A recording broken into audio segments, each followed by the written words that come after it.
Hey, this is Kurt the Boat Doctor out here in the bay. Anyway, I put in 10 gallons non-ethanol with Startron. That gives you about a half a tank. Always check. I'm going to turn the key on when you're flat, not on the trailer, because I could throw you off. Could show you like you're almost an eighth of a tank when you actually got a half, or vice versa. 12 volts is just about right, and about almost 13.4 to 14 on when it's running. Nav lights, I don't know. They're not in the boat. Again, like I say, the top, the breeze covers, not in. It does have the tie down, the drain plug, single battery. You got the 10 micron, change that filter once a year. Is what I would do. We're at about 1 mile an hour current outgoing, so almost going into slack.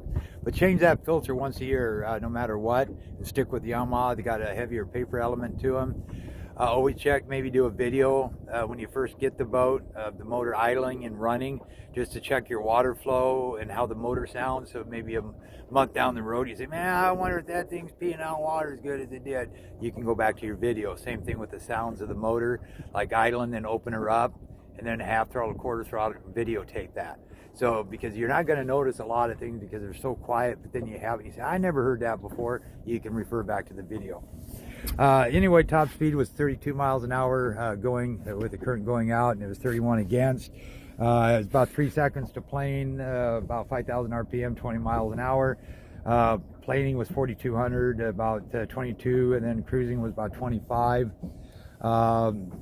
So other than that, everything on the trailer, what I would do on the trailer is I would move that winch stand back a hair or ahead a hair, and then I would go ahead and move that jack stand a hair, maybe a quarter to a half inch, so when you fold it up, it doesn't hit the side of the cross member on the trailer.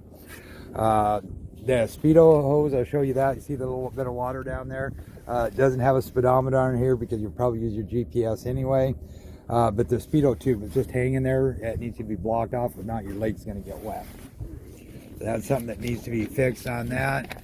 And then cleats, you need cleats. These normally come with them. They haven't been installed yet, but you need the cleats up here in the front. And I think it comes with the front bow cleat as well. It is wired for a bow mount. You can put your battery up into here. This is a live well, which then you can sit here and hit this, and it fills, and that's your overflow tube and stanchion. So that works. And then your bilge pump, that works. I can hear that. Horn works. Nav lights, again, I can't tell you about that. And again, the top side breeze cover they need. And it only has a single ignition key. It's number 733, I believe, or 377. It should have had 2 keys that came with it.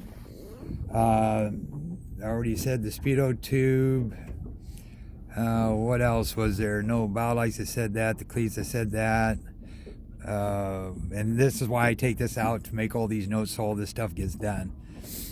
Okay, so as far as I know, yeah, the current's already switching. It's coming in now. Got a cup holder. Motor runs out really good. Good boats. They're very quiet and smooth. So I'll put this thing right in here because I'm done with that. Boat Doctor, that's me. And then I'll put this here because if not, it's going to get wet. It does have tilt wheel. Okay, again, make sure if it's like this, it will not start.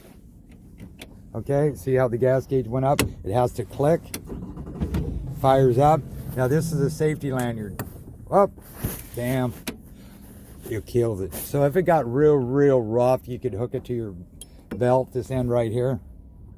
That way if you did fall out, but I can't imagine, but it can happen, then it's going to kill the motor. Maybe you fell overboard, wanted to go for a swim, the boat ain't going to keep going. But now when you turn the key on, try to start it, you hear that beep, first thing, probably don't have the safety lanyard in. So you just clip that, and I never hook it to the keys because then you'll yank it out. Then when you turn it, but that thing will just crank and will not start if you don't have the safety lanyard. Okay, and I always check against the current, which now we're going to be going this way for top speed and planing. So here we go. Very quiet boat. I'm really impressed. So when I hit it, 1001, 1002, 1003, yeah, about 3 seconds, about 4,800. Planing speeds, right there, 42 to 4,400. Start trimming.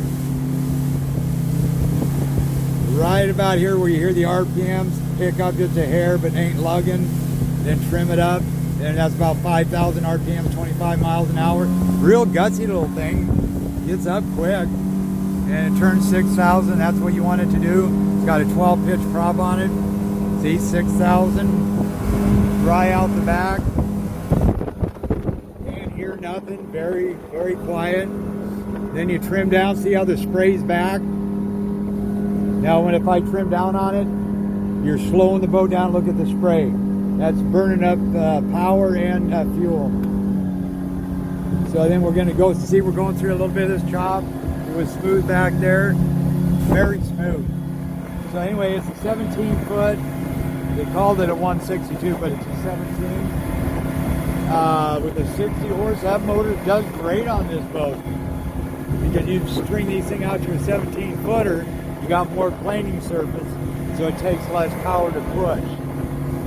So now I'm going to go up this way a little bit against it. Very quiet. I'm impressed. Very stable. Track's good. Boat Doctor out.